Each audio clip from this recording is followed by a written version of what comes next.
বাংলাদেশের বাইরে পৃথিবীর বিভিন্ন প্রান্তে যেখান থেকে চ্যানেলে দেখছেন আপনাদের সকলকে সাদর আমন্ত্রণ তৃতীয় মাত্রা দেখবার জন্য। প্রিয় দর্শক, প্রায় 2 মাসের বেশি সময় পরে বিএনপি নেতৃত্বাধীন 20 দলীয় জোট, বিশেষ করে বিএনপির পক্ষ থেকে খানিকটা স্বস্তির সংবাদ এসছে যে আজ থেকে কোনো হরতাল থাকছে না বাংলাদেশে। যদিও তারা বলেছে যে অবরোধ থাকবে, আজ সারা দেশে তারা শান্তিপূর্ণ বিক্ষোভ মিছিল করবে তাদের নেতাকর্মীদের মুক্তির দাবিতে এবং সভা সমাবেশ করবার অধিকারের দাবিতে। আপনারা সবাই জানেন যে প্রায় 75-76 দিন যাবৎ সারা দেশে অবরোধ চলছে এবং অবরোধ এখন অব্যাহত থাকবে। তারা বলেছেন হরতাল প্রায় সপ্তাহে 5 দিন ছিল নিয়মিত বিরতিতে, এবং এতে হতাহতের ঘটনা, দেশের অর্থনীতি, শিক্ষা ব্যবস্থা বা সামাজিক বিপর্যয় কতটা ঘটেছে আমরা প্রত্যেকেই কম বেশি উপলব্ধি করতে পারি। এবং এই অবস্থা থেকে আসলে পরিত্রাণের উপায় কি, এবং যে সিটি কর্পোরেশনের নির্বাচনকে সামনে রেখে এই হরতাল কর্মসূচি প্রত্যাহার করে নেওয়া, সেই সিটি কর্পোরেশনের নির্বাচন নিয়েও আজকে আমরা কথা বলবার চেষ্টা করব। আর কথা বলবার জন্য আমার আজকের অতিথি আমার বায়ে বসা আছেন বিশ্ববিদ্যালয়ের শিক্ষক, গবেষক, রাজনৈতিক পর্যবেক্ষক, বিশ্লেষক মোহাম্মদ আরাফাত। আমার ডানের বেছেন সিনিয়র সাংবাদিক, সাপ্তাহিক রোববারের উপদেষ্টা সম্পাদক কাজী সিরাজ। স্বাগত আপনার দুজনকে স্টুডিওতে। মোহাম্মদ আরাফাত, বিএনপির যে সর্বশেষ সিদ্ধান্ত যে তারা হরতালের কর্মসূচি প্রত্যাহার করে নিয়েছে, প্রায় 2 মাস পরে বলা যেতে পারে যে কোনো হরতাল থাকছে না, যদিও বলছেন তারা অবরোধ থাকবে এবং আজকে তারা বিক্ষোভ মিছিল করবেন। তো আপনি বিএনপির সিদ্ধান্তকে কিভাবে দেখছেন? না, ডেফিনেটলি এটাকে স্বাগত জানাতে চাই, কারণ হরতাল তো আসলে ওইভাবে এফেক্টিভ হচ্ছিল না শেষের দিকে এসে, এবং আমরা দেখছিলাম যে এটার কোনো কার্যকারিতাও ছিল না। এবং কোন বিবেচনায় তারা এতদিন ধরে এভাবে হরতাল দিনের পর দিন ডেকেছেন আমার জানা নেই। তবে যে অ্যাপ্রোচটা তারা নিয়েছিলেন তাদের আন্দোলনের অংশ হিসেবে, হরতাল ডেকে অবরোধ তো ছিলই, যেটা এখনো আছে, তার উপর দিয়ে হরতাল, এবং তারপরে তাদের যে পেট্রোল বোমা কালচার যেটা তারা নিয়ে এসেছিল রাজনীতিতে, এবং সেটা থেকে তার মধ্যে দিয়ে তারা ভাবছিলেন যে হয়তো একটা কিছু অ্যাচিভ করতে পারবেন। কিন্তু ইভেন্চুয়ালি এটা আগে থেকে আমরা প্রেডিক্ট করেছিলাম যে জনমানুষের বিপক্ষে যে আন্দোলনের নামে এমন কিছু যদি করা হয়, যেটা আমি গণতন্ত্রের জন্য বলছি কিন্তু মানে গণকে হত্যা করে জনগণের বিপক্ষে, যে তাহলে এটা আসলে ইভেন্চুয়ালি কাজ করে না, এবং সেটি হয়েছে। এবং আমি এই মুহূর্তে স্বাগত জানাতে চাই যে হ্যাঁ, বিএনপি এটি যৌক্তিক এবং ভালো সিদ্ধান্ত নিয়েছে। আমি কিছুদিন আগে আপনাদের টেলিভিশন আরেকটি শোতে বলছিলাম যে এই সিটি কর্পোরেশন নির্বাচনের এই বিষয়টিকে ঘিরে একটা এক্সিট রুট হিসেবে এটাকে ব্যবহার করতে পারে বিএনপি, আস্তে আস্তে রিট্রিট করতে পারে যে তাদের এই সো কল্ড তাদের যে গণতন্ত্রের যে আন্দোলন এখান থেকে। এবং আমার মনে হয় যে এখান থেকে আরেকটু পজিটিভ এবং শান্তিপূর্ণ রাজনীতির দিকে বিএনপি যেতে পারে। এবং এখানে আমি যেটা মনে করি যে সরকারের দিক থেকেও আমার মনে হয় এখন এটিকে স্বাগত জানানো উচিত, এবং আরেকটু রেসপন্সিবল আচরণ এবং কথাবার্তার মধ্যে তো একটু যদি রেসপন্সিবল দেখায়, জেস্চারটা সরকার দেখায়, সেটাও হলে ভালো হবে। আমার মনে হয় এখন দুই দিক থেকে একটু নমনীয় হওয়া উচিত, যেহেতু বিএনপি ইভেন্চুয়ালি উইথড্র করলো, এবং আমি আশা করব যে তারা তাদের ব্লকের যেটা অবরোধও উইথড্র করবে, এবং ভোটের রাজনীতিতে আবার তারা আসছে। এবং এখন যদি সরকারও উদ্যোগ নিয়ে এক ধরনের এনগেজমেন্ট করার চেষ্টা করে, এবং এনগেজমেন্টটা কিন্তু দরকার। আমি কিন্তু পার্সোনালি একটা জিনিস সবসময় বলেছি যে ডেমোক্রেসিতে প্রধান দলগুলোর মধ্যে আলোচনা, ডায়ালগ এবং এগুলো হবে না, এটা ডেমোক্রেসি কখনো কার্যকর হয় না। সেক্ষেত্রে আমি অলওয়েজ ডায়ালগের পক্ষে ছিলাম। আমি যেখানে যে ডায়ালগে বিরোধিতা করেছিলাম সেটি হচ্ছে যে এই যে গণ আন্দোলনের কথা বলে যখন পেট্রোল বোমা দিয়ে মানুষ পুরানো হচ্ছিল, তখন এই সন্ত্রাসকে বিরোধিতা করে বলেছে, একটা স্ট্যান্ড নিয়েছিলাম যে সন্ত্রাস একটি দানব। এই দানব হচ্ছে এমন একটি ধারণাকে এস্টাবলিশ করে সমাজে, যে আমি একটি দাবি নিয়ে যখন অথরিটির কাছে দাবি জানাই এবং সেটিকে মানানোর জন্য যখন সাধারণ মানুষকে আমি আক্রমণ করি এবং তাকে হতাহত করে দাবি মানতে বাধ্য করি, এবং এটা যদি আমি সাফল্যমণ্ডিত হই, তাহলে এটা একটা উদাহরণ তৈরি করবে, নজির তৈরি করবে, ভবিষ্যতে অনেকে এটাকে ব্যবহার করবে, নৈরাজ্য করে, এবং সেটি কিন্তু সাধারণ মানুষকে ভিক্টিমাইজ করবে। সেই ক্ষেত্রে আমার অবস্থান ছিল এই দানবকে সম্পূর্ণভাবে হত্যা করা। দানব বলতে কোনো মানুষের কথা বলছি না, দ্য আইডিয়া, যে ধারণা যে হ্যাঁ মানুষকে হত্যা করে আপনার দাবি মানানো যায়, এই ধারণাকে হত্যা করতে হবে, তার আগে সংলাপ চলবে না। কিন্তু আদার দেন দ্যাট সবসময় সংলাপের পক্ষে আমি ছিলাম। ধরুন গত 1 বছর ধরেও এই 5ই জানুয়ারি অনওয়ার্ড বিএনপি যে রাজনৈতিক কর্মসূচির নামে যে তাদের যে নৈরাজ্য এবং নাশকতা, তার পূর্বে যে 1 বছর গেছে, সে 1 বছরে কিন্তু আমি সংলাপের পক্ষে ছিলাম। আমি বিভিন্ন শোতে বলেছি, এবং গভর্নমেন্টের রোজ এটা এখানে আসা উচিত সংলাপে, সেটা বলেছে। এবং এখন আমি বলতে চাই যে যেহেতু বিএনপি একটু নমনীয় হচ্ছে এবং তারা উইথড্র করছে এগুলো, সরকারের দিক থেকে একটা ইয়ে করতে পারে, আপনার এনগেজ করতে পারে বা প্রপোজ করতে পারে, তাহলে কিন্তু মানুষ এটাকে স্বাগত জানাবে। যেহেতু অনেকেই বলছিলেন যে মানে হরতাল অবরোধ প্রত্যাহার করে নিতে হবে, নাশকতা বন্ধ করতে হবে, তারপরে সংলাপ, এটি কিন্তু সরকার সমর্থকরা বা সরকারের অনেকেই বলবার চেষ্টা করেছেন বিভিন্ন সময়। এখন যদি সরকারের দিক থেকে এই বিষয়ে আমরা যদি, আপনি যেমনটা আশা করছেন যে অবরোধ তুলে নেওয়া হবে এবং তারা যদি সিটি কর্পোরেশন ইলেকশনে পার্টিসিপেট করে এবং তারা যদি তাদের যেটিকে আপনি সোকল বলছিলেন, তারা যদি মনে করে যে সেই গণতন্ত্রের আন্দোলন বা এটি নির্বাচন ক্ষমতা হস্তান্তরের প্রক্রিয়া কি হবে সেটি নিয়ে একটি আলোচনার দাবি তো তাদের অনেকদিন ধরে আছে, সেই দাবির প্রতি সরকার যদি কর্ণপাত না করে বা সাড়া না দেয়। না, এখানে আমি আমার বক্তব্যটা আপনাকে বলি একটু। আমি সোকল বলেছি বিকজ তাদের কর্মসূচির যে ধরন এবং চরিত্র সেটার ব্যাখ্যা করে যে ওই চরিত্রটা এতটাই জনগণ বিরোধী, জনমানুষ বিরোধী, যে কারণে আমি সোকল বলতে বাধ্য হয়েছি আর কি। তবে আমার অবস্থানটা সংলাপের ব্যাপারে কোথায় বলি, আমি কিন্তু আবার বিরোধী দলে যে এই মুহূর্তে তাদের যে মধ্যবর্তী নির্বাচনে যে দাবি, সেই দাবিটাও আমি মনে করি না যৌক্তিক। কেন মনে করি না আপনাকে আমি সেটাও বলি। কারণ হচ্ছে মধ্যবর্তী নির্বাচন আপনি বাদ দেন, 2019 সালে যে নির্বাচন হওয়ার কথা ডিউ প্রসেসে, সেই নির্বাচনটা আপনি কিভাবে করবেন সেটাই তো আমরা এখনো জানি না, সবার অংশগ্রহণ কিভাবে হবে। তো মধ্যবর্তী নির্বাচন আপনি কিভাবে করবেন? না হোক না, ধরা যাক বিএনপির থেকে 5টা 7টা মধ্যবর্তী নির্বাচনের দাবিও তারা করলো, কিন্তু আলোচনা এসে যে সেটি মানতে হবে বা ঐকমত্য হতে হবে নাও হতে পারে। কিন্তু আমি আলোচনার জায়গাটা কোথা থেকে হলে একটু পজিটিভ হবে সেই জায়গাতে আমি আনার জন্য আমার যুক্তিটা যেটা দাঁড় করাচ্ছি দেখেন। এক হচ্ছে যে 2014 সালের 5 জানুয়ারিতে যে কারণে সবার অংশগ্রহণে নির্বাচনটি হলো না, সেই জায়গা থেকে কি পরিবর্তন এখন এসছে যে এখন মধ্যবর্তী ইলেকশন করলে আপনার সবার অংশগ্রহণ হবে? অ্যাজ অফ নাও যখন আপনার সাথে আমি কথা বলছি, এখন পর্যন্ত কোনো কিছুই হয়নি। কাজে মধ্যবর্তী ইলেকশন শুধু চাইলেই তো হয়ে যাবে না, এই জন্য আমাদের আরো গোড়াতে যেতে হবে। সেই গোড়াতে যাওয়ার জায়গাটি হচ্ছে, আমি যেটা বলতে চাই যে মধ্যবর্তী নির্বাচন বলেন আর 2019 সালের নির্বাচন বলেন বা তার পরবর্তীতে নির্বাচন বলেন, নির্বাচন কেন্দ্রিক যে জটিলতা আমাদের দেশে, সেই জটিলতাটাকে ওয়ান্স অ্যান্ড ফর অল সমাধানের জন্য যে সলিউশন, সেই সলিউশন নিয়ে আসলে আলোচনাটা এই মুহূর্তে সবচেয়ে বেশি জরুরি। এবং যেটা করা দরকার সেটা হচ্ছে কিভাবে নির্বাচন প্রসেসটাকে আমরা কমপ্লিটলি ট্রান্সপারেন্ট করতে পারি, স্বচ্ছ করতে পারি এবং সব ধরনের সন্দেহমুক্ত করতে পারি। সেটার জন্য নির্বাচন কমিশনকে কিভাবে আরো শক্তিশালী করা যায়, আরো স্বচ্ছ করা যায়, অন্যান্য সব বিষয়াদি নিয়ে একটা মানে আপনার ব্রডার স্কেলে আলোচনা দরকার, যে আলোচনাটা আমাদের আজীবন কালের জন্য এই সমাধান দিবে, যাতে করে এই বিষয় নিয়ে বারবার যাতে আমাদের এই আমি সেই আলোচনাটাকে বেশি গুরুত্ব দিচ্ছি। কাজী সিরাজ, ধন্যবাদ। প্রথমত বিএনপির সিদ্ধান্ত, সিদ্ধান্ত এই কারণে কারণ তারা বেগম জিয়া বলছেন যে যৌক্তিক পরিণতিতে না পৌঁছা পর্যন্ত এই আন্দোলন চলবে। যদিও আন্দোলন আছে এক অর্থে যে তারা বলছেন অবরোধ চলবে, কিন্তু এর কার্যকারিতা নিয়ে অবশ্যই প্রত্যেকেই বলছেন যে এর আসলে কোনো কার্যকারিতা এখন আর নেই, হরতালেরও ছিল না, অবরোধেরও নেই। ঠিকই আছে না, ইতিমধ্যে কিছু প্রশ্ন তো এসছে, কিছু কথা বলেছেন। আমি এমনিতে আমাদের কিছু আমরা প্রায় একসঙ্গে আলোচনায় অংশ নেই, কতগুলো ব্যাপারে আমাদের মধ্যে কোনো ডিফারেন্স হয় না। 71 স্বাধীনতা বিরোধীদের বিচার, গণতন্ত্র, সুশাসন এবং দুর্নীতির ব্যাপারে জিরো টলারেন্স, এই ব্যাপারে আমাদের মধ্যে কোনো ডিফারেন্স হয় না সবসময়। কিন্তু কিছু কিছু রাজনৈতিক ক্ষেত্রে, রাজনৈতিক অবস্থানের ব্যাপারে, কারণ ওনার একটা পজিটিভ অবস্থান আছে, আমার আবার একটা সুবিধা আছে, আমার সে অবস্থান নাই। আমি স্বাধীনভাবে কথা বলতে পারি, এটা কারো যে কোনো কারো পক্ষেও যায়, কখনো কারো সবার বিপক্ষেও যায়, প্রধান দ্বিপক্ষের। তো এখানে প্রথম নির্বাচন থেকে প্রশ্ন হয়েছে ওদের কর্মসূচিটা কেন এসছিল। 2015 সালের 5 তারিখ থেকে বিএনপি যে প্রোগ্রামটা দিয়েছে, অনেকে বলেন যে হঠাৎ করে সাংবাদিকদের কথায় উনি দিয়ে ফেলেছেন চাপে। আই ডোন্ট থিঙ্ক সো, আমি এটা মনে করি না। এটা বেগম খালেদা জিয়া অত্যন্ত সুচিন্তিতভাবে, পরিকল্পিতভাবে এই প্রোগ্রামটা দিয়েছেন, আগে ঠিক করে রেখেছিলেন। কারণ ওনাকে দীর্ঘদিন ধরে অবজারভেশন থেকে যেটা বুঝি, উনি তো শেখ হাসিনা মাননীয় প্রধানমন্ত্রীর সঙ্গে ডিল করছেন অনেক দিন ধরে, ক্ষমতার বাইরে দুজনকে বোঝেন। একদম দলের লোকজন, বিএনপির লোকজন শেখ হাসিনাকে যতটুকু না বোঝেন, বেগম খালেদা জিয়া বেশি বোঝেন। একইভাবে আওয়ামী লীগের সব লোকজন বেগম জিয়াকে যতটুকু না বোঝেন, শেখ হাসিনা তার চেয়ে বেশি বোঝেন। তো ওনার, আমার মনে হয়, আমার ধারণা বেগম জিয়ার এই মূল্যায়নটি ছিল যে 5 তারিখে উনি যে প্রোগ্রামটি করতে চাইছেন, সে প্রোগ্রাম তাকে করতে দেওয়া হবে না।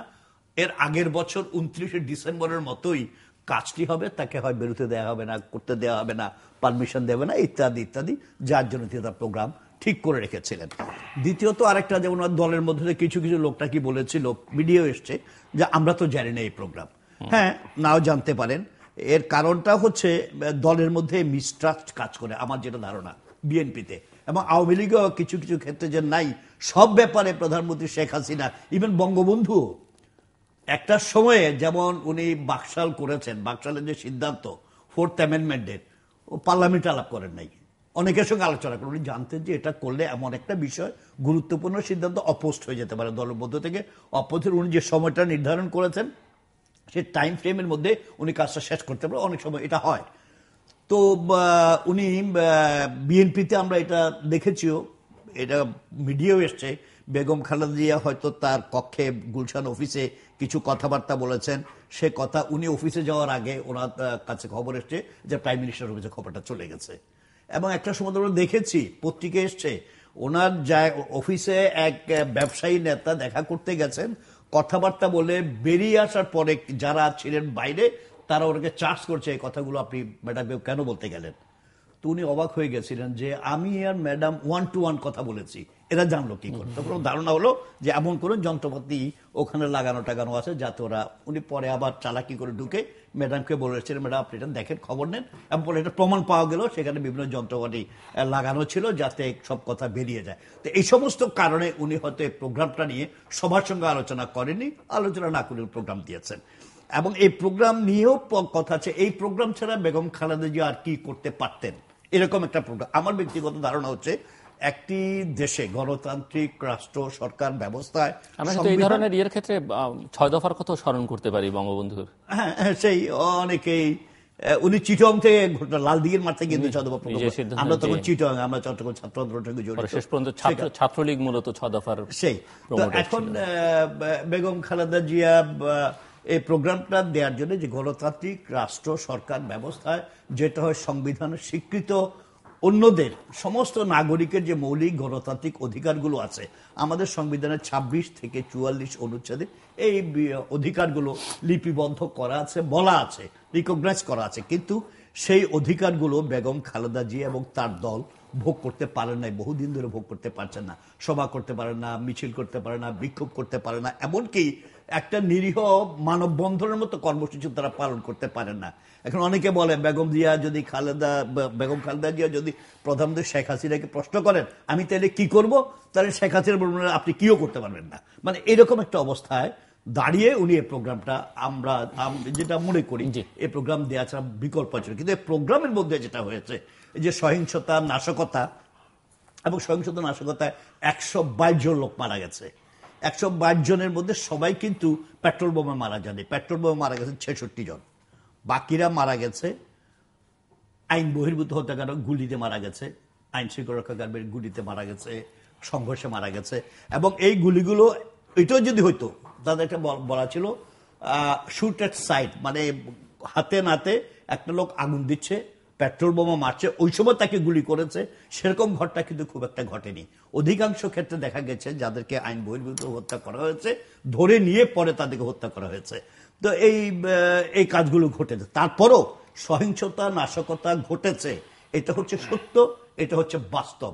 এবং এই সহিংসতা নাশকতাগুলো আপনি আন্দোলন করছেন আওয়ামী লীগের বিরুদ্ধে, ক্ষমতাসীন সরকারের বিরুদ্ধে, মহাজোট সরকারের বিরুদ্ধে, আপনার লড়াই যাই হোক, যে স্তরের, যে পর্যায়ের, যে কৌশলের লড়াই হোক, সেটা আওয়ামী লীগের বিরুদ্ধে হবে, সেটা সাধারণ মানুষ কেন সাফার করবে, নিরীহ পাবলিকের বিরুদ্ধে। এই যে 66 জন লোক যারা ওই আইন বহির্ভূত হত্যা, সেখানে রাজনৈতিক কর্মী আছে, যুবদল, ছাত্রদল, বিএনপি, জামাতের, এরা ছিল।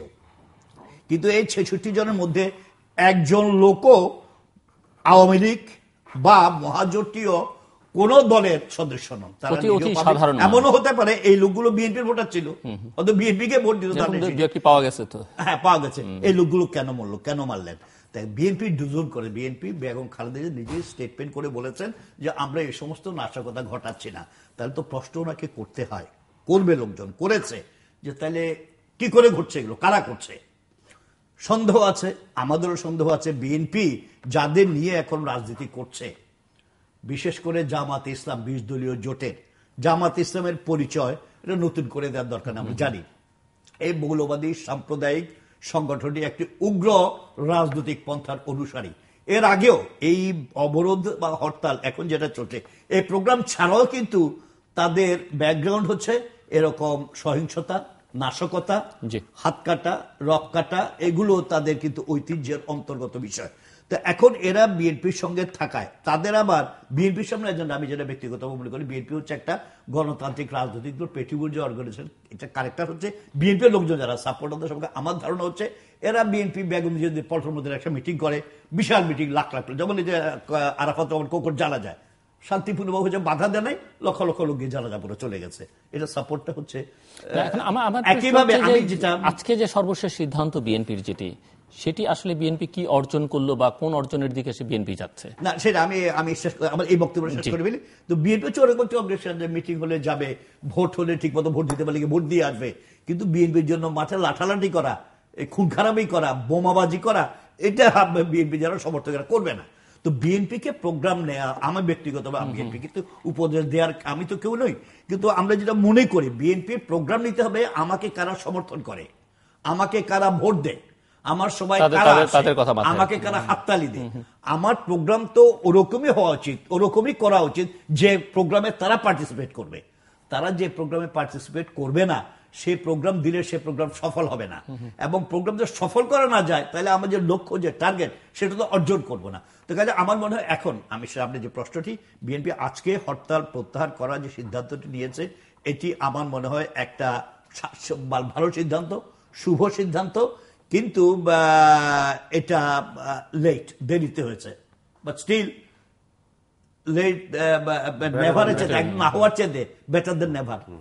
তো সিদ্ধান্ত নিয়েছেন, এবং এতে কিছু অর্জনের প্রশ্ন যদি আসে, হ্যাঁ হরতালের যেটা, এটা সত্যি আমরা দেখেছি ঢাকা শহরে হরতাল কি জ্যাম, 1 ঘন্টা রাস্তায় যেতে 3 ঘন্টা লেগেছে, এটা সত্যি কথা। বাইরে কিছু কিছু হরতাল হয়েছে, তো এই অবরোধের মধ্যে আবার হরতাল দেওয়ার কি যুক্তি ছিল সেটা, আর এখন হরতাল তুলে নিয়ে অবরোধ রাখার কি যৌক্তিকতা আছে সেটাও একটা কথা।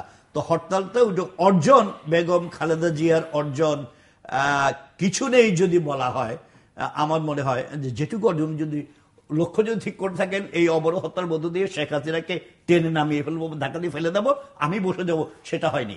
এটা এভাবে হয় না, পৃথিবীর কোন মানে খুব কম দেশে এটা হয়েছে। সেটিও হচ্ছে না, জনগণের সমর্থনও তিনি আদায় করতে পারেননি। না, জন সমর্থনের ব্যাপার হচ্ছে, এ ব্যাপারে আমার একটু বক্তব্য আছে। জনগণ হচ্ছে কোন জনগণ?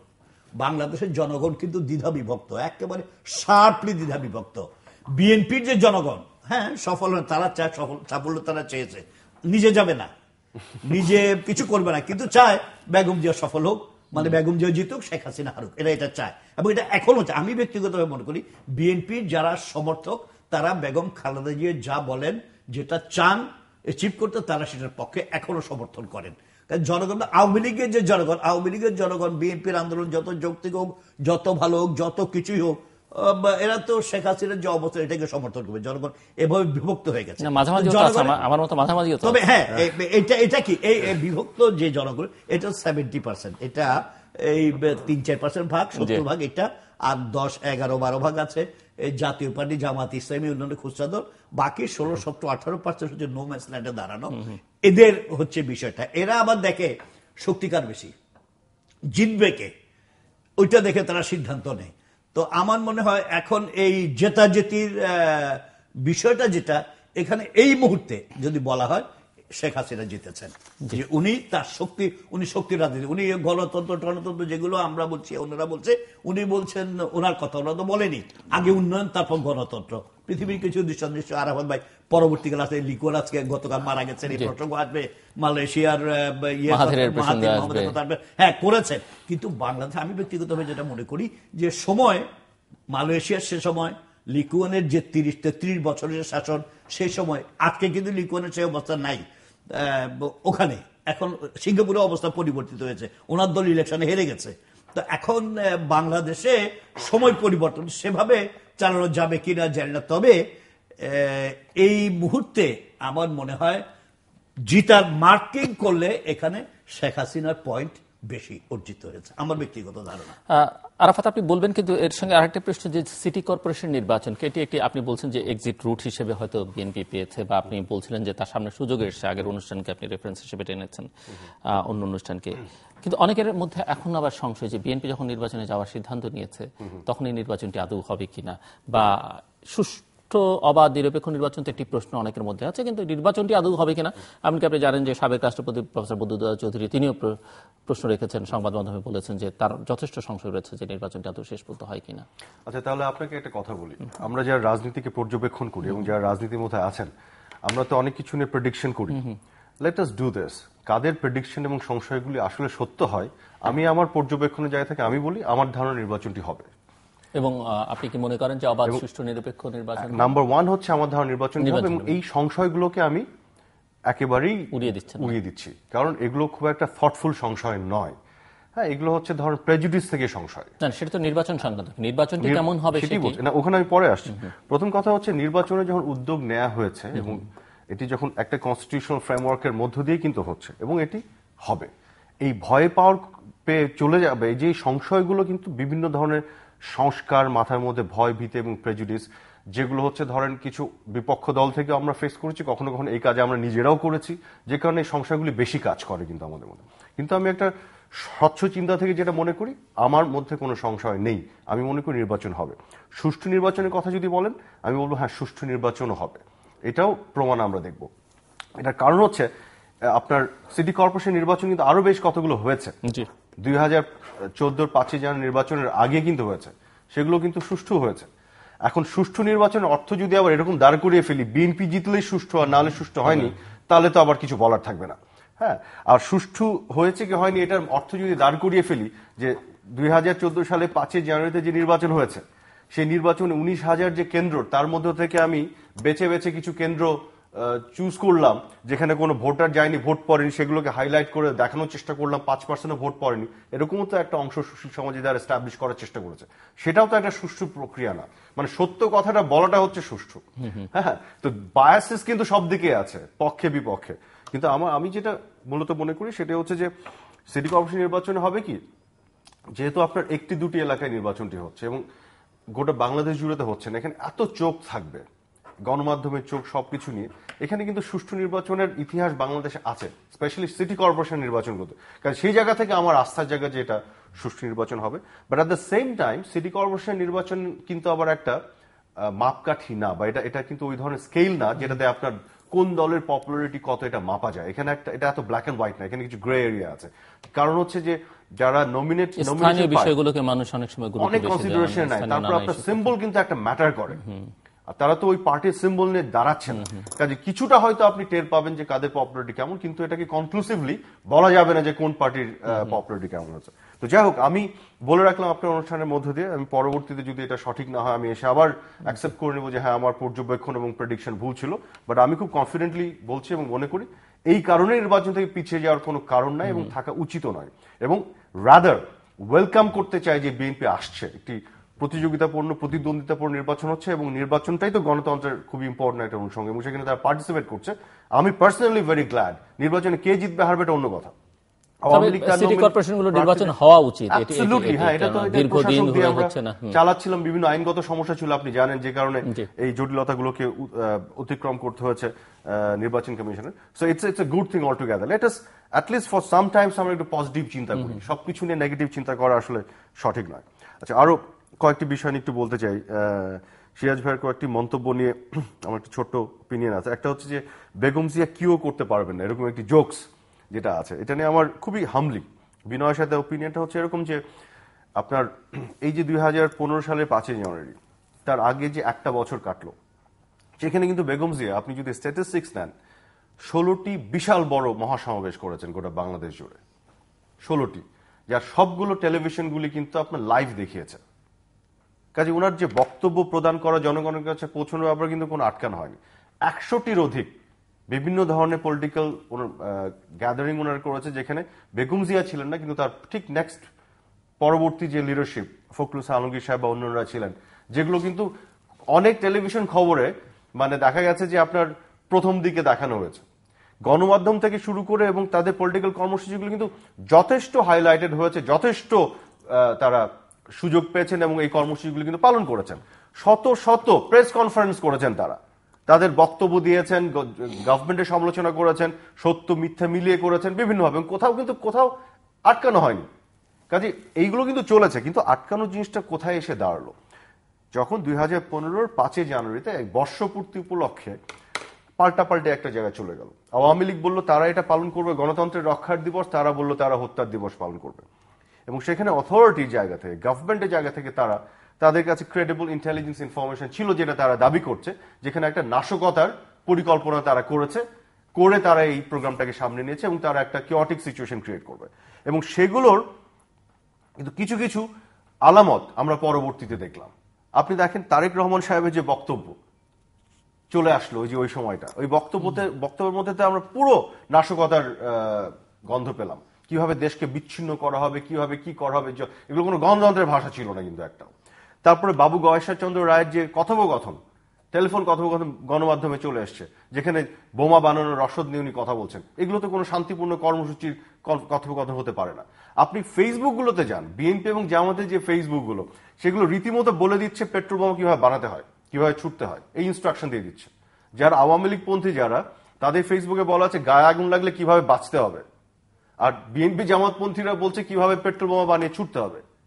তারপর আপনি দেখেন এই যে কিছু টেলিভিশন চ্যানেলে আমরা দেখলাম যে বিভিন্ন ইনভেস্টিগেটিভ জার্নালিজম করতে যে যারা বোমা বানায় প্রফেশনালি, তাদের ইন্টারভিউ করা হলো। তারা কিন্তু বলছে যে এই হরতাল অবরোধে বিএনপি লিডার্সরা তাদেরকে কমিউনিকেট করে তাদেরকে এই বোমার অর্ডার প্লেস করে কত লাগবে না লাগবে।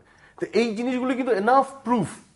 আর সবচেয়ে বড় কথা একটা জিনিস খেয়াল করে আমরা অনেক সময় ওভারলুক করে যাই, 2015 সালের 5 জানুয়ারি বেগম জিয়াকে আটকানো হয়েছে ঢাকা শহরে তার যে জনসভা এটা করতে দিতে, ট্রু। কিন্তু চিটাগং এ কিন্তু খেয়াল করে দেখেছেন ওখানে কিন্তু 144 ডিক্লেয়ার করা হয়নি।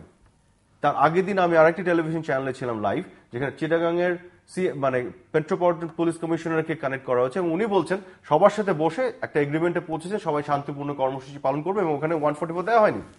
এবং ওখানে কিন্তু কর্মসূচি পালন করেছে তারা, করতে যে কি হলো, আবার কিন্তু তারা নাশকতা করেছে এবং 4 জনের কিন্তু মৃত্যু ঘটেছে। ওদিন আমি আর আপনি বোধহয় একই জায়গায় ছিলাম, সম্ভবত ছিলাম। পরের দিন কিন্তু দেখেন এটা করতে ঘটেছে। এবং তারপরে বেগম জিয়ার আবার একটা টেলিফোন কনভারসেশন পরবর্তীতে আমরা শুনলাম, যেখানে উনি বলছেন আরেকজনকে যে এই যে খসরু সাহেবকে কথা শুনতে বলেন এবং রিমুভ করব, উনি বাধা দিচ্ছেন। আমরা ধারণা করছি সম্ভবত উনি ওই নাশকতা করতে বাধা দিচ্ছিলেন, যেহেতু উনি আবার যে এগ্রি করে এসছেন শান্তিপূর্ণভাবে কর্মসূচি পালন করবে। তো এই জিনিসগুলি আপনি এভিডেন্সগুলো দেখেন, সার্কামস্টেন্সিয়াল এভিডেন্সগুলো দেখেন, এবং তাদের প্ল্যান ছিল যে তারা এরকম নাশকতা করবে। এবং সিরাজ ভাই আপনার সাথে একমত যে অনেকে বলছে যে হুট করে সাংবাদিকদের প্রশ্নে জবাব দিতে যে উনি অবরোধ ডেকেছেন, নো, ইট ওয়াজ প্রি প্ল্যান।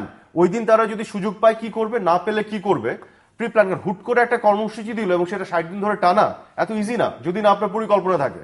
দিনের পর দিন পেট্রোল বোমা মারা এত সহজ না। এখানে টাকা পয়সা জোগাড় করতে হয়েছে, রসদ কিনতে হয়েছে, সেগুলো বানাতে হয়েছে, ডিস্ট্রিবিউট করতে হয়েছে, ফুড সোলজার্সের কাছে পাঠাতে হয়েছে, তাদেরকে ইনস্ট্রাকশন দিয়ে মারতে বলা হয়েছে।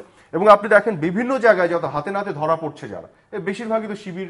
এবং একটু আপনি বলবেন আপনার কি ধারণা, এই যে আমরা তো দেখছি যে প্রথম দিকে নাশকতা বা সহিংসতার কারণে হোক, যে কোনো কারণে হোক, মানুষের একটা আতঙ্ক ছিল, মানুষ সেই অর্থে স্বাভাবিক কাজকর্ম করতে পারেনি। কিন্তু গত 2-3 সপ্তাহ ধরে সেটি একেবারেই নিষ্ক্রিয় হয়ে গেছে।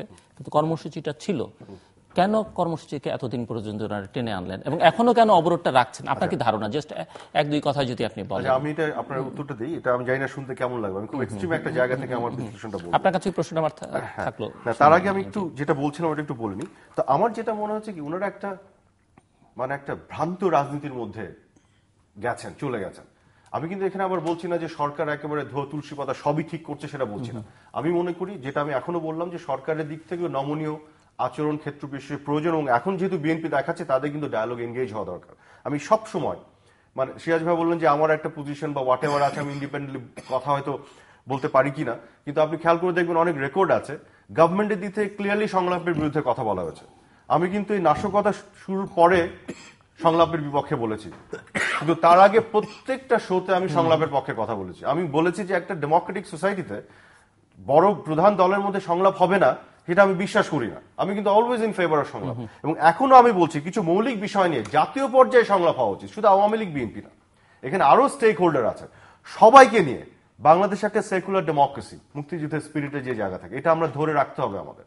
এখানে যাতে আপনার জঙ্গিবাদের ব্রিডিং গ্রাউন্ড তৈরি না হয়, এই জায়গাতে আমাদের ঐক্যমত্য হতে হবে। আমাদের রুল অফ ল, এটাকে আপহোল্ড করার জায়গা থেকে আমাদের চিন্তা করতে সবার স্বার্থে সুশাসন এবং স্বচ্ছতা সবার স্বার্থে তা প্রয়োজন। যুদ্ধাপরাধের বিচারের প্রশ্ন, কিছু মৌলিক জায়গায় নির্বাচন প্রক্রিয়া স্বচ্ছ এবং সুষ্ঠু করা আজীবনের জন্য, যাতে কখনো এটা নিয়ে সমস্যা না হয়, এই জায়গাগুলি যদি ঠিক করতে পারি তাহলে কিন্তু সবার বেনিফিট হবে। কিন্তু আওয়ামী লীগ বলেন, বিএনপি বলেন, এই জায়গাগুলো নিয়ে একটা জাতীয় পর্যায়ে সংলাপের পক্ষে আমি। কিন্তু সমস্যা হয় কি, যে অতটুকু সততা নিয়ে যারা ধরেন বলে উপরে এক কথা, ভিতরে ভিতরে দেখা যায় যে অন্য কথা বলছেন, এই ডাবল স্ট্যান্ডার্ড গুলি আমাদের এই পজিটিভ পলিটিক্সে যেতে বাধা তৈরি করে। সেটা সুশীল সমাজের মধ্যে অনেকে আছে যারা এক্সপোজড হচ্ছেন, বিভিন্ন দলের মধ্যে অনেকে আছেন। এইখানে আমাদের একটু সততার পরিচয়টা দেওয়া দরকার। এই মৌলিক বিষয়ে বাংলাদেশের ইন্টারেস্টটাকে সবার উপরে রেখে আমরা একটা সংলাপ করে একটা জায়গায় পৌঁছতে পারি কিনা। আপনার প্রশ্ন উত্তরটা যদি আমি বলি, কেন তারা এই কাজটি করছেন জানেন? এটা হচ্ছে তাদের পার্ট অফ দেয়ার ভ্রান্ত রাজনীতির অংশ হিসেবে। তাদের মাথা খারাপ হয়ে গেছে, তারা একটা সুষ্ঠু রাজনীতি করার চিন্তাই করতে পারছে না। কেন পারছে না সেটারও আপনাকে উত্তরটা দিই। কারণ এটা হয়ে গেছে, এটা কিন্তু এখন বিএনপি আওয়ামী লীগের বিষয় আর নেই। সিরাজ ভাইয়ের মতো অনেক বিএনপি সমর্থক আছে যারা যুদ্ধাপরাধের বিচারের প্রশ্নে কিন্তু খুবই শক্ত অবস্থান নিয়ে আছে, যারা জামাতের প্রশ্নে কিন্তু অবস্থান প্রচন্ডভাবে পরিষ্কার, জামাতের বিপক্ষে অবস্থান। কাজেই বিএনপি যত হাজার হাজার লক্ষ কোটি যে সমর্থক, সেই সমর্থকদের ব্যাপারে কিন্তু আমার কোনো অভিযোগ নেই, কারণ আমি সেই সমর্থক আছে, থাকবেই। তারা কিন্তু দেশপ্রেমের জায়গা থেকে, তার বোধ বুদ্ধি থেকে বিএনপিকে সমর্থন করছে, কোনো অসুবিধা নেই। কিন্তু সমস্যা হয়ে গেছে বিএনপির নেতৃত্ব। আজকে যে triangular alliance, Tarek Rahman, Begum Zia and Jamaat, এই ট্রায়াঙ্গুলার অ্যালায়েন্সটা কিন্তু দেখেন যে তার পরবর্তী পর্যায়ে যে স্থায়ী কমিটি, তারপরে কার্যনির্বাহী কমিটি, এদের সবার মধ্যে কিন্তু কোনো ঐক্যমত্য নাই। এবং যেটা হয়েছে যে যা করছে ট্রায়াঙ্গুলার অ্যালায়েন্স কিন্তু করছে, এবং তিনটাই মানে বেগম জিয়া, তারেক রহমানের, জামাত, তিনজনই কিন্তু ডিউ কোর্স অফ ল যদি আপনি যান তাহলে কিন্তু কনভিকশন, মানে they will be convicted, circumstantial evidence যা বলে। 21 আগস্টে তারেক জিয়া ফাঁসবে, বেগম জিয়া অরফানেজ, জিয়া রহমান অরফানেজ ট্রাস্টের মামলায় ফাঁসবে, আর জামাতিরা তো ফেস করছে।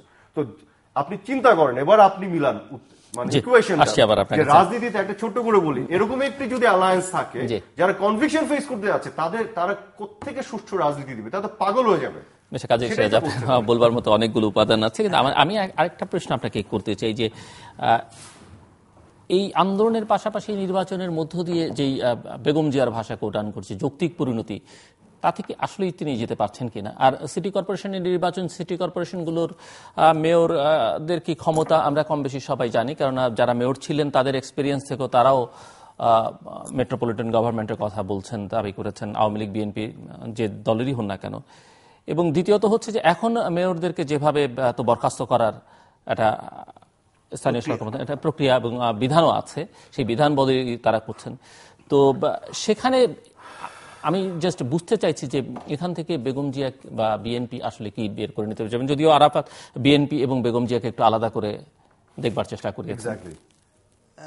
এখানে প্রথম কথা হচ্ছে বেগম জিয়া আসলে এই যে হরতাল উদ্যোগ করার বিষয়টা আমি যেটা মনে করি, এই চিন্তাটা আরো আগে থেকে করা উচিত ছিল। তারা এক্সিট আমার মনে হয় খুঁজছিলেন। এর আগে কয়েকটা সুযোগ তাদের কাছে এসেছিল, আমি এর আগে কয়েকটা চ্যানেল এগুলো বলেছি, যে এসএসসি পরীক্ষার সময়টাকে কেন্দ্র ওইটাকে উপলক্ষ করে তারা একটা প্রেস্টিজিয়াস এক্সিট খুঁজে নিতে পারতেন। এরপর আরো 2-3টে এসছে, বাইরের চাপ, জাতিসংঘ ইত্যাদি চিঠিপত্র, ওগুলোকে ইস্যু করে। এবং সে বেগম খালেদা যে প্রেস কনফারেন্সটি করলেন, প্রেস কনফারেন্সটা উনি ওনার একটা ব্রিফিং উনি পড়ে গেছেন। তো সেটা একটা সুযোগ ছিল যে সেখানে এর আগে কতগুলো ঘটনা ঘটেছে, 16 জন বিদেশি তার সঙ্গে দেখা করেছেন, জাতিসংঘ মহাসচিবের চিঠি, তারপরে ব্যবসায়ী নাশকতা সহিংসতার কথা বলে উনি কর্মসূচিকে একটু সরিয়ে নিতে পারতেন, নাশকতার কথা উনি ওন করেন নাই। সবকিছু মিলে এক্সিটে বলতে পারতেন যে যেহেতু এই কর্মসূচির সময় নাশকতা হচ্ছে তো আমি স্থগিত করলাম, দেখা যাক সরকার কি করে। গান্ধীজি ওনার শান্তি বা ওনার আন্দোলন তো শান্তিবাদী আন্দোলন ছিল, যখনই খুনোখুনি শুরু গেল, বেশি তো হয় না, 4-5টা ইয়ের পরে উনি প্রোগ্রাম ভিডিও করে নিয়ে গেছেন, আমার প্রোগ্রামই করার দরকার নেই। এগুলো উনি এক্সিটের সুযোগ, সেই সুযোগগুলো হারিয়েছেন। তা আমার মনে হয় এখন এটা তবুও আগেই বলেছি যে ভালো যে একটা এই সিটি নির্বাচনকে কেন্দ্র করে মূলত ওনার এই হরতাল উদ্যোগের পেছনে সবাই স্বস্তি, সবাই ভালো, মোটামুটি স্বস্তি যাবে যে সিটি নির্বাচনটাকে উনি সামনে রেখেছেন, যে নির্বাচন করার জন্যে হরতাল টরতাল থাকলে অসুবিধা হবে, তারা ইলেকশনে এটা পজিটিভ ইঙ্গিত যে তারা ইলেকশনে পার্টিসিপেট করবেন। এটা আর আমার মনে হয় রাজনীতিতে ধরেন বঙ্গবন্ধুর আন্দোলন, অন্য মাওলানা ভাসানী থেকে শুরু করে আন্দোলন, সবসময় আন্দোলনের সব প্রোগ্রাম সফল হয় না। আন্দোলনের সফলতা আছে, ব্যর্থতা আছে, উত্থান পতন আছে, চড়াই উঠে নানা পথ দিয়ে 6 দফা প্রথম যখন ঘোষণা করেন 66 সালে, আপনাদের আমি জানি না, আমি আই এম রানিং 68, তা আমরা তখন অ্যাক্টিভিস্ট, আমরা আন্দোলনের সক্রিয় কর্মী, পরে জেনেছি আর কি, হ্যাঁ পড়াশোনা করে জেনেছি আর কি। হ্যাঁ, তো আমাদের 7ই জুনের যে হরতাল ছিল, যাদের বয়স তাকে জিজ্ঞেস, 7ই জুনের হরতাল হয়নি, এখানে মনুমিয়া মারা গেছেন, শ্রমিকদের মধ্যে অসন্তোষ হয়েছে, ইয়ে হয়েছে, ঐতিহাসিক কিছু ঘটনা ঘটেছে। অর্থাৎ আন্দোলনের সব প্রোগ্রাম সবসময় দিলেই সফল হয়, আবার সফল না হলে আন্দোলন, তখনকার রাজনৈতিক নেতৃত্ব যেটা করেছে, তখন হরতাল হতো কি 6 ঘন্টার হরতাল বা এক বেলা হরতাল 2টা পর্যন্ত, অথবা খুব বেশি হলে সকাল সন্ধ্যা হরতাল। এটাকে বিরাট কর্মসূচি ছিল আমাদের কাছে। এগুলো সফল করতে পারলে ঠিক আছে, পরবর্তী আন্দোলনের চিন্তা ভাবনা, আবার যারা ক্ষমতা থাকে তারাও ভাবে যে কজটা কি ছিল, সে কজের ব্যাপারে তারা চিন্তা ভাবনা করে। আর যদি একবার কোনো হরতাল ব্যর্থ হয়েছে, 3 বছরের মধ্যে হরতালের চিন্তা কেউ আর করে নাই, যে হরতালে জনগণের সমর্থন না পাওয়া গেলে যে কারণে হরতাল করে সে কষ্টও দুর্বল হয়ে যায়। তো এখন এগুলো বিবেচনা না করে যেগুলো হয়েছে, এটা রাজনৈতিক সিদ্ধান্ত গ্রহণের প্রক্রিয়া যারা আছেন তাদের সিদ্ধান্ত গ্রহণের দুর্বলতাই বলবো। তারা আর রাজনৈতিক সিদ্ধান্ত কারা গ্রহণ করবে? ক্যারিয়ার পলিটিশিয়ানস ছাড়া, এই সমস্ত কাজে অভিজ্ঞ লোকজন ছাড়া এই সিদ্ধান্ত গ্রহণ করতে গেলে সেই সিদ্ধান্ত ভুল হবে, সঠিক সিদ্ধান্ত হবে না। কিন্তু আমাদের বড় দুর্ভাগ্য, আমাদের দেশের প্রধান বড় 2টি রাজনৈতিক দলে ক্যারিয়ার পলিটিশিয়ানসদের এই সমস্ত ক্ষেত্রে ভূমিকা রাখার জায়গা খুব সীমিত, খুব ক্ষীণ, একবার এটা দেখা যায় না। তো এরা আছেন, এদেরকে রাখা হয় সাইনবোর্ড হিসেবে, ওনারা আছেন, ওনারা যা আছেন এটা দেখানোর জন্য মাঝে মাঝে বক্তৃতা করেন বিশাল করে, সেগুলো আমরা দেখি। কিন্তু আসলে কার্যকর কোনো ভূমিকা ক্যারিয়ার পলিটিশিয়ানদের বড় বড় কোনো রাজনৈতিক দল নেই। এখানে সিভিল মিলিটারি অবসরপ্রাপ্ত আমলারাই মূলত 2টো দলেই মুখ্য ভূমিকা পালন করেন, যার জন্য বিএনপিতে এটার এই প্রবণতা আরো বেশি। এবং এই জন্যেই সিভিল আমলাদের কথাও যদি বলি, যারা ধরেন 2 দলে সিভিল আমলারা চালাচ্ছে প্রশাসন বা রাজনীতি নিয়ন্ত্রণ করছে, সেখানে আওয়ামী লীগের সঙ্গে যারা আছে তাদের স্ট্যান্ডার্ড আর বিএনপির সঙ্গে যে সিভিল আমলা রিটার আছে তাদের মিলালে আপনি মার্কে গেলে 70 আর 30, 70-30 দিতে হবে। তো তাইলে আওয়ামী লীগের সঙ্গে যারা আছে তারা যে বুদ্ধি দেবে, তারা যে পরামর্শ দেবে, সেটা যত ম্যাচিউরড হবে, যত কার্যকর হবে, এদেরগুলো তত কার্যকর হবে না, ওগুলো মোকাবিলা হচ্ছে। তাই তো এখন এই সমস্ত কারণে সিদ্ধান্তগুলো আমার মনে হয় রাজনৈতিক সিদ্ধান্তে ভুল করেছে। কিন্তু কারণগুলো, যে কারণে প্রোগ্রামগুলো হচ্ছে, এই কারণগুলোকে একেবারে অকারণ বলে উড়িয়ে দেওয়া যাবে না। যেমন এই মূল ঘটনা তো হচ্ছে 2014 সালের 5ই জানুয়ারি নির্বাচনটি। সে নির্বাচনটি আরাফাত ভাই বলেছেন যে ওটা তো নির্বাচন, বলছে হ্যাঁ সাংবিধানিক কথাবার্তা আছে, কিন্তু এটা সংবিধানের প্রতি পূর্ণ মর্যাদা রেখে সেটাকে হচ্ছে 300 আসনের 153 জন, 151 জনের সরকার গঠন করা যায়। পরবর্তী নির্বাচনটি যদি 5ই জানুয়ারি করা নাও যেত, তাইলেও শেখ হাসিনা প্রধানমন্ত্রী সরকার গঠন করে ফেলতে পারতেন, পরে বাই ইলেকশন করে নিতেন। অর্থাৎ ভোট ছাড়া আপনি ইলেকশন করতেন। 65(2) ক্লজ কনস্টিটিউশনে স্পষ্ট লেখা আছে, একক আঞ্চলিক নির্বাচনী এলাকাসমূহ হইতে প্রত্যক্ষ নির্বাচনের মাধ্যমে নির্বাচিত সদস্যগণ এবং এই অনুচ্ছেদের 3, মানে যেখানে মহিলা সংসদের কথা আছে, কার্যকরতাকালে তাদের নিয়ে সংসদ গঠিত হবে। তো প্রত্যক্ষ নির্বাচন হয়নি। যে নির্বাচনে দেশের প্রেসিডেন্ট ভোট দেন নাই, প্রধানমন্ত্রী ভোট দিতে পারেন নাই, প্রধান বিচারপতি ভোট দিতে পারেন নাই, স্পিকার ভোট দিতে পারেন নাই, বিরোধী দলের নেত্রী ভোট দিতে পারেন নাই, প্রধান নির্বাচন কমিশনারও ভোট দিতে পারেন নাই। তো সেই নির্বাচনটা জাস্টিফাইড করার আমার মনে যুক্তিটা খুব দুর্বল। হ্যাঁ বলতে পারেন এখন আসে নাই, না আসারও তো কারণ আছে। মূল সংকট কি আসলে 2014 5ই জানুয়ারি নির্বাচনের মধ্যে না পঞ্চদশ সংশোধনের মধ্যে? আমি সেটা আমি কেন আসে না নির্বাচন তো করতেই হতো, সংবিধান যেহেতু আছে 5ই জানুয়ারি। ওটাই তো বলতে চাচ্ছিলাম যে আসেনি কেন। সেটা হচ্ছে পঞ্চদশ সংসদে 2011 সালে যে পঞ্চদশ সংশোধনীটি হয়েছে, নির্বাচনকালীন তত্ত্বাবধায়ক সরকারের যে ব্যবস্থাটি ছিল সেটা আওয়ামী লীগেরই ব্রেন, আওয়ামী লীগ জামাতের ব্রেন চাইল্ড। 173টি হরতাল করছেন তারা অবরোধ করেছেন, অসহযোগ করেছেন, বহু কিছু করেছেন করে, এবং বহু প্রাণ ক্ষয় হয়েছে। তখনও আমরা এখনকার ইমিডিয়েটটা দেখি, নাশকতা, মানুষ মারা, খুন ইত্যাদি। আমরা আগেরগুলো যদি দেখি এত এভাবে হয় না, কিন্তু হয়েছে, এটা ছাড়া কিন্তু হয়নি। তখনও মানুষের প্রাণ গেছে, মানুষ মারা গেছে, রক্ত ক্ষয় হয়েছে, সেগুলো করে তারা এটা এনেছিলেন। এবং এটা আনার পেছনের কারণ এটা আমি অযৌক্তিক। আমি এক সময় তত্ত্বাবধায়ক সরকার ব্যবস্থার বিরুদ্ধে ছিলাম, আমি লিখেছিও যে কোন সভ্য গণতান্ত্রিক দেশে যেখানে এই ডেমোক্রেটিক গণতান্ত্রিক ইয়ের প্রতি আস্থাশীল, তারা এগুলো করে না। কিন্তু পরবর্তীকালে আমাদের এখানে হয়ে গেছে মিস্ট্রাস্ট, রাজনীতিবিদের একজনের প্রতি আরেকজনের এত অবিশ্বাস, এত সন্দেহ।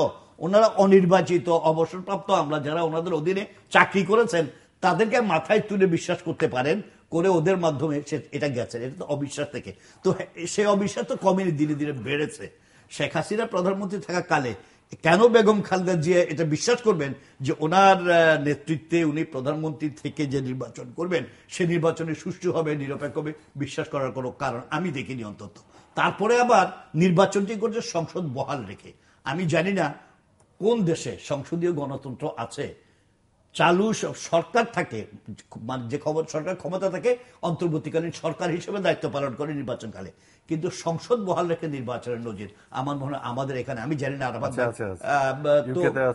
ইন্ডিয়া তো 3 বার হয়েছিল, 2বার হয়েছিল। যাক, তো এটা রাশেদ খান মেনন ওনাদের যে জোট সঙ্গী, তিনি কিন্তু পার্লামেন্টে প্রশ্ন তুলেছিলেন যে এটা অযৌক্তিক। আর ইন্ডিয়া গণতন্ত্রের যে চর্চা, যে অনুশীলন, আমাদের এখানে তো ওগুলো নাই।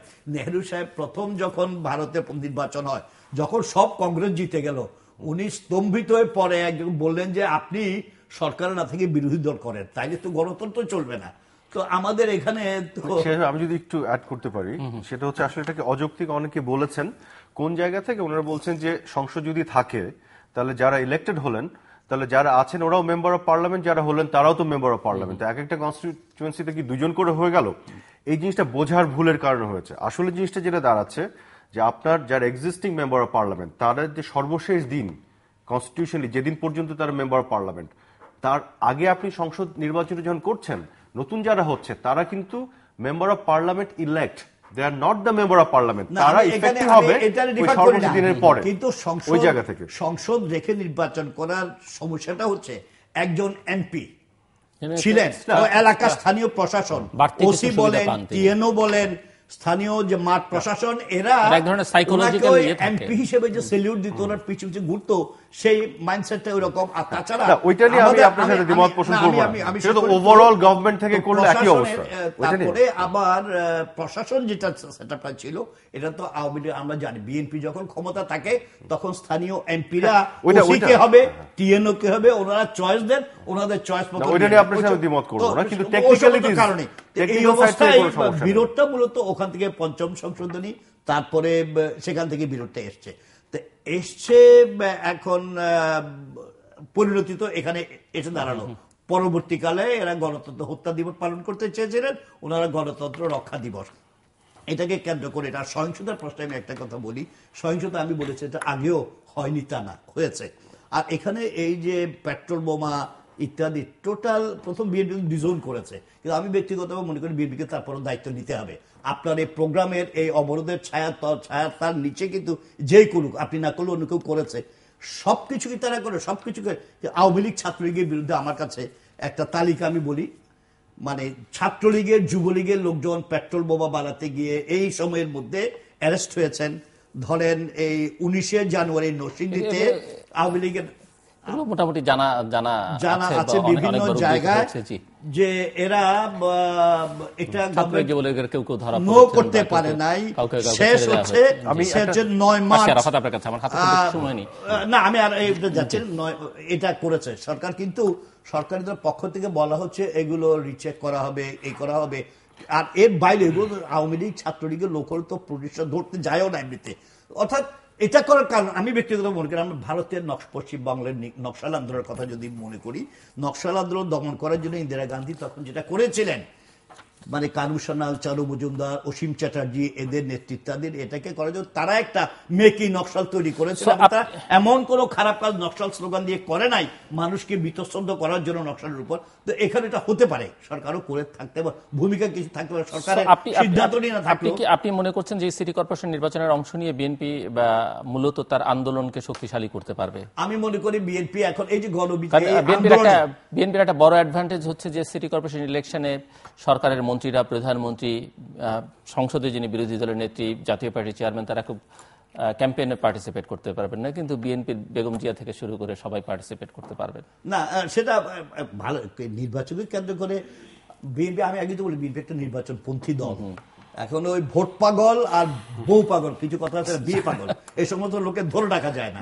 তো নির্বাচন হলে বিএনপি নির্বাচনে যাবে এবং নির্বাচনে যাওয়াই উচিত। আমি এর আগে 3-4টা প্রোগ্রামে যখন বিএনপি সিদ্ধান্ত নেয় তখন আমি ব্যক্তিগতভাবে বলেছি বিএনপি নির্বাচনে অংশগ্রহণ করা উচিত এবং এই অংশগ্রহণ করে জনগণের কাছে যাওয়ার একটা সুযোগ আছে এবং বিএনপি নেতাদের বিরুদ্ধে যে মামলা মোকদ্দমা এটা নিয়ে সরকারের সাথে তারা দেন দরবার করতে পারে যে তোমরা যদি একটা পার্টিসিপেটরি ইলেকশনে চাও, যদিও এটা ন্যাশনাল ইলেকশনের মতো ওরকম, তবুও এটা গুরুত্ব আছে ঢাকা সিটি, সেটা চাইলে আমাদেরকে ইলেকশন করতে দিতে হবে। ইলেকশন করতে দিলে লেভেল প্লেইং ফিল্ড দরকার।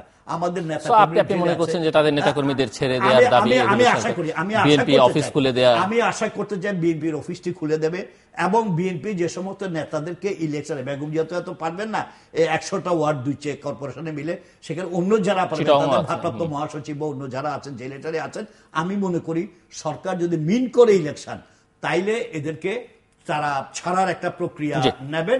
আর যদি না নেন তাইলে আমি বুঝবো বিএনপির ইলেকশনে অংশগ্রহণের এই সিদ্ধান্ত ইলেকশন না হওয়ার একটা কারণ। আবার মামলা মোকদ্দমা ঠুকে দিলেই তো হয়েছে না। কিন্তু আপনার যাদের এগেইনস্টে সুনির্দিষ্ট অভিযোগ আছে, এলিগেশনস আছে, নাশকতার সাথে সম্পৃক্ততা যেটা উচ্চ পর্যায়ে অনেকেরও আছে, তাদেরকে আপনি তো ছেড়ে দিতে পারবেন না। এটা তো একটা আইনের প্রক্রিয়ার মধ্যে দিয়ে চলে গেছে।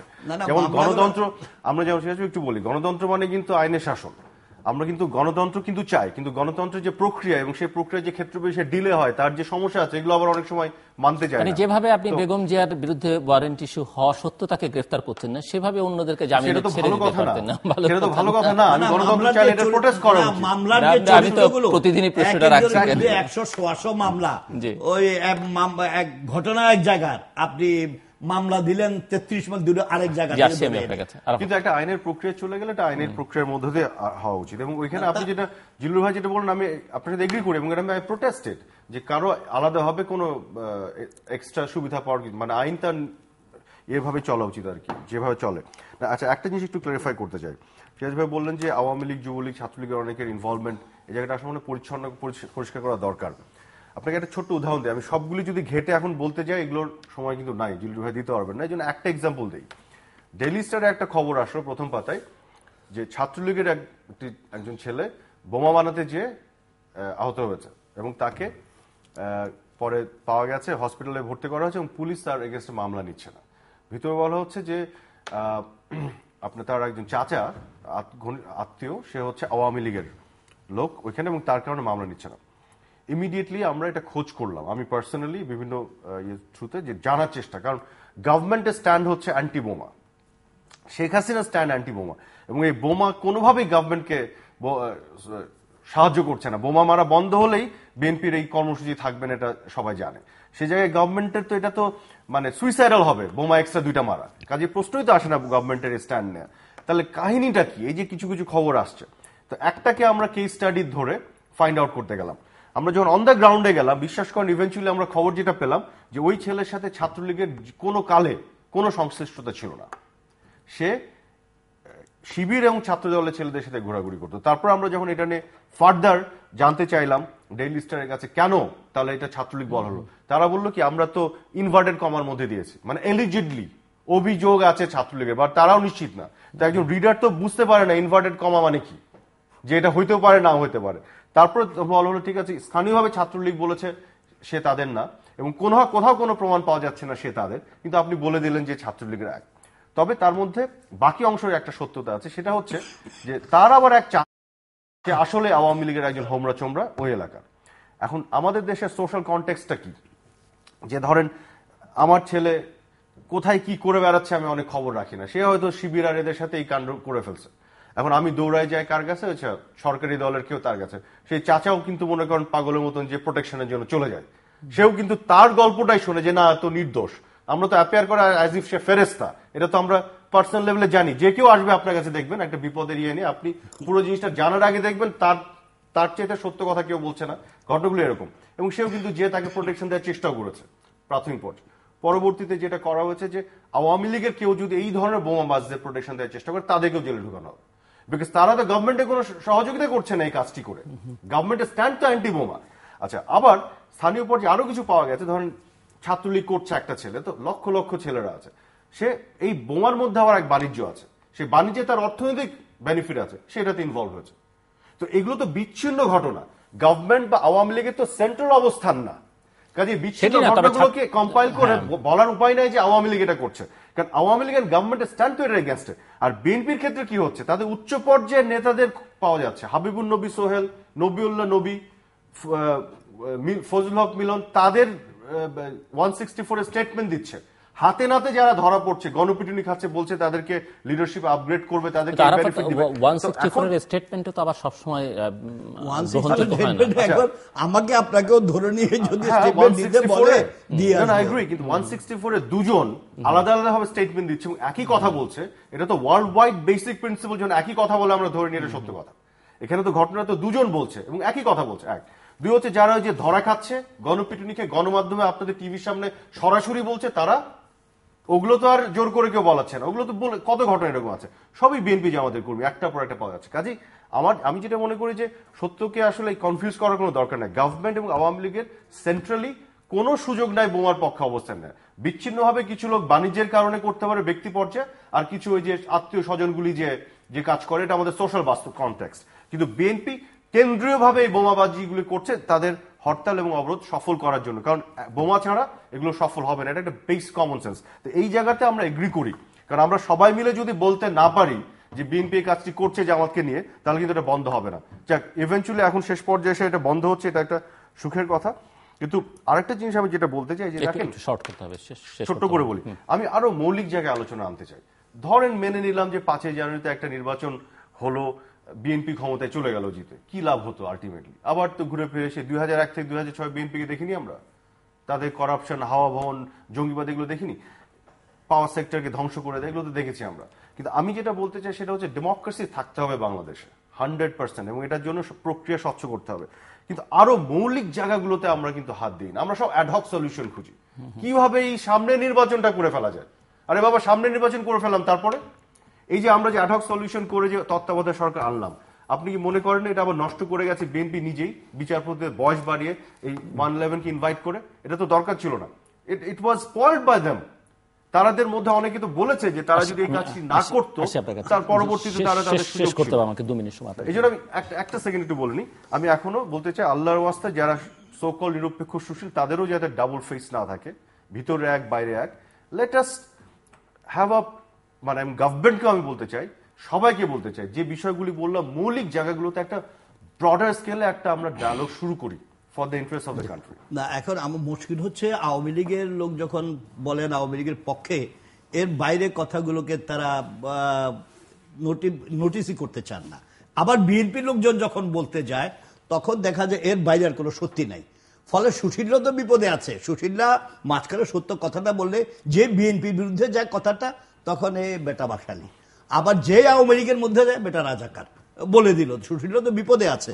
তো এখন সত্য কথা হচ্ছে, মূলত আমি ব্যক্তিগতভাবে মনে করি পঞ্চদশ সংশোধনী 2014 সালের 5 জানুয়ারি নির্বাচন সংকটের জায়গা, ওই জায়গাটাকে অ্যাড্রেস না করলে, অ্যাড্রেস করার চিন্তা ভাবনা নিয়ে কাজ শুরু না করলে আমার মনে হয় হবে না। আর এই সন্ত্রাস, নৈরাজ্য, নাশকতা এগুলো দিয়ে গণতান্ত্রিক আন্দোলন হবে না। গণতান্ত্রিক শক্তি কখনো দেশ এবং জনগণকে কন্ট্রিবিউট করতে পারে না।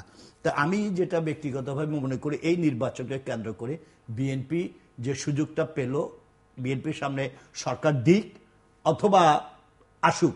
এতদিন তো নির্বাচন দেওয়ার পেছনে আবার একটা ব্যাখ্যা আছে, এতদিন তো নির্বাচন হয়নি, মামলার কথা বলা হয়, মামলার কারণে আটকে আছে। সরকার চাইলে যে মামলার কারণে আটকে ছিল, এটা 5 বছর আগেই শুরু হয়ে যেতে পারতো। সরকার চাইনি বলে এই মামলাও এভাবে ঝুলেই ছিল। তো এখন আবারও যদি চায়, আবার একটা ছোট টুকটাক মামলা হলে আবার ঝুলে যাবে, আবার ঝুলে থাকবে। তো বিএনপির আমার মনে হয় এই নির্বাচনের পক্ষেই থাকা উচিত। নির্বাচনের পক্ষে থেকে এই যে হরতালটা উদ্যোগ করেছে, আমরা অভিনন্দন জানিয়েছি, আরাফাত ভাই অভিনন্দন, আমিও অভিনন্দন জানাই। এটা একটা শুভ উদ্যোগ এবং আমরা আশা করব অবরোধ, যে অকার্যকর অবরোধ এখন হচ্ছে না কেন অবরোধ, আমি ব্যক্তিগতভাবে যেটা মনে করি, সরকারি দমন, জেল জুলুম ইত্যাদি আছে, এটার জন্য অবরোধের এই অবস্থায় ঝুলে গেছে তা নয়। বিএনপি কর্মসূচি গ্রহণ করার সময় তার শক্তি, সামর্থ্য এবং তার দম কদ্দূর আছে। আপনি দৌড়তে পারবেন 100 গজ, আপনি 300 গজ দূরে টার্গেট ঠিক করে দৌড় মেরেছেন, 100 গজ পর আপনি কর্মীদের অনাগ্রহ, যারা এই কর্মসূচি সফল করবে তাদের অনাগ্রহের কারণে এখন তাদের লোকজনের কলকারখানা চলে, তাদের লোকজনের গাড়ি ঘোড়া সব চলে।